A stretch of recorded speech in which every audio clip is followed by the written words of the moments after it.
If you've got a civilization of wizards who can teleport at will, and they have their mail delivered by nature's slowest bird, that's fucking animal cruelty. That's not okay. That's not okay. And I know what you're going to say. You're going to say you can't apparate in the grounds of Hogwarts. Why are we running our civilization based on the bylaws of one school? Yeah. The idea that I would be able to teleport anywhere with no effort and I would ever write someone a letter is fucking crazy. If we want to be logistical about the entirety of Harry Potter, Hogwarts is the Illuminati.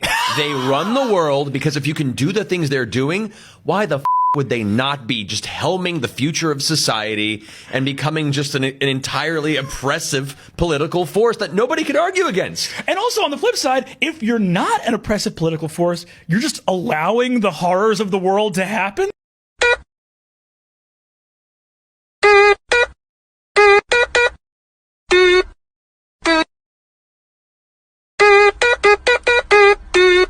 Let's go!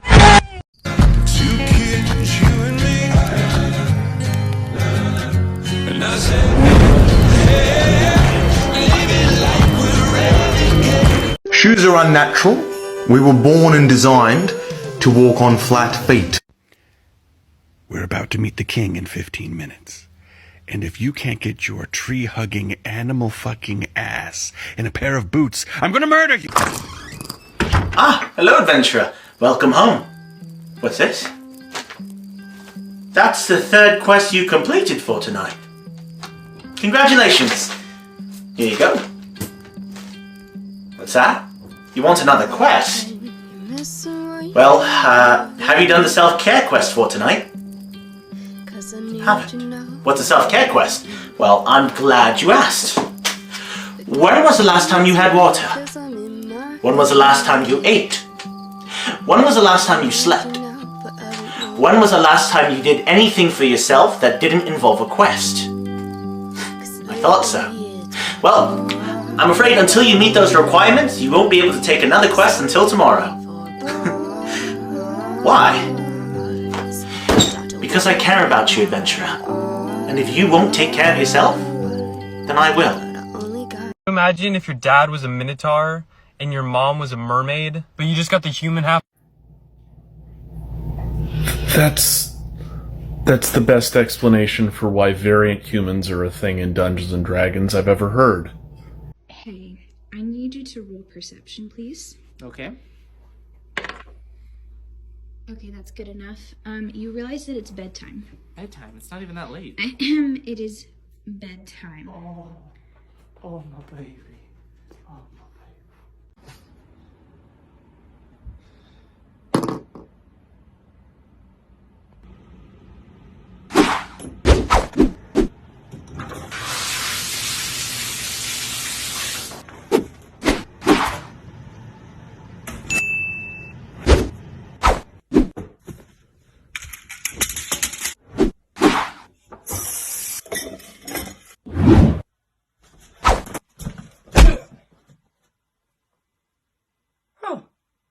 Somebody asked if I could cut a watermelon in half using molten glass. The takeaway from that video is that if you're gonna fight an adult red dragon, don't get plate armor, get watermelon armor.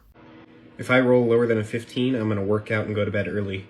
If I roll a 15 or higher, I'm gonna order pizza and play video games till 3 a.m.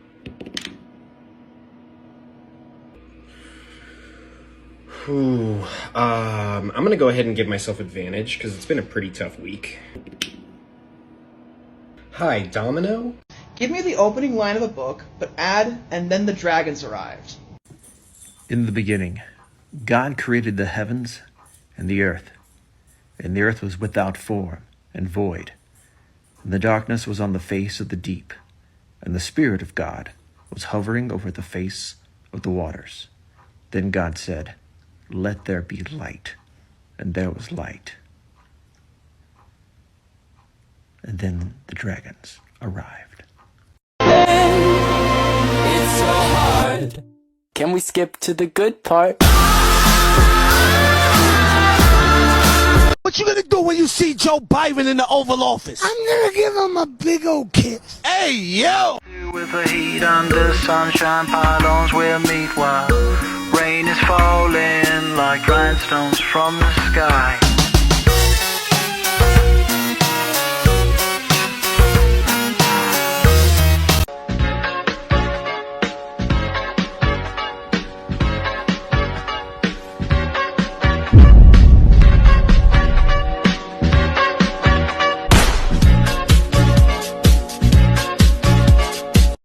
Barbie, let's go party. No! God, please, no! Come on, Barbie, let's go party. No! No! Come on, Barbie, let's go party. No! God, please, no! Wait. Shit.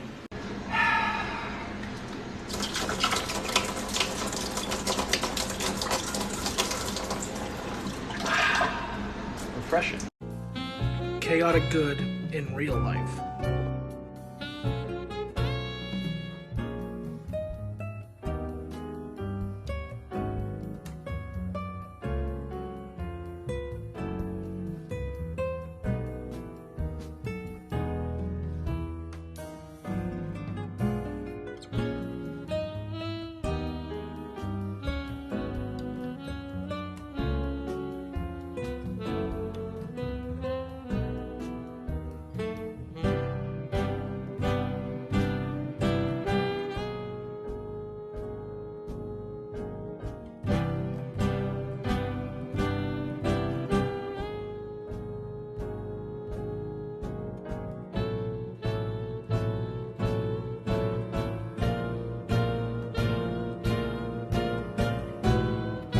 Dice jar, really big dice jar.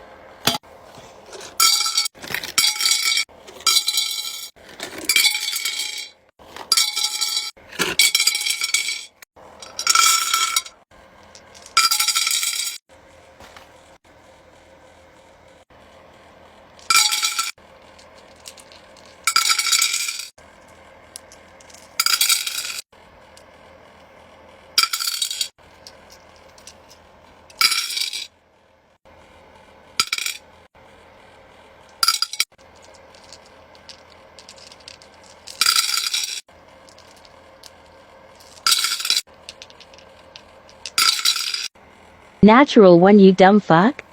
If you were to ask my players what dice they choose to roll when they're rolling their death saving throws, they would answer that they don't roll any dice at all. Now you might ask, why, Forever DM, do you roll your players' death saving throws? Because they asked me to. This was actually an idea that one of my players introduced to us, and then we asked the entire party if they'd be okay with us implementing this rule.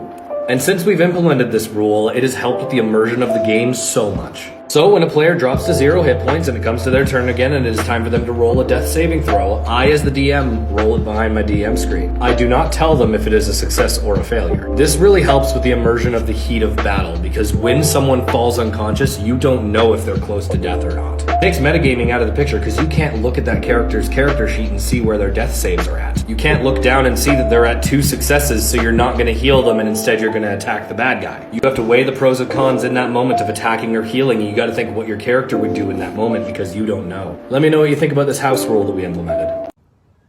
Oh good, you're back. What kind of silver weapons did you get? None. I got this. That's half a bar of chocolate. Exactly. Chocolate kills dogs. We are hunting a werewolf. We need silver, daggers or arrows. I will set this out as bait and you just wait and see. 1 hour later. Yeah, he's dead.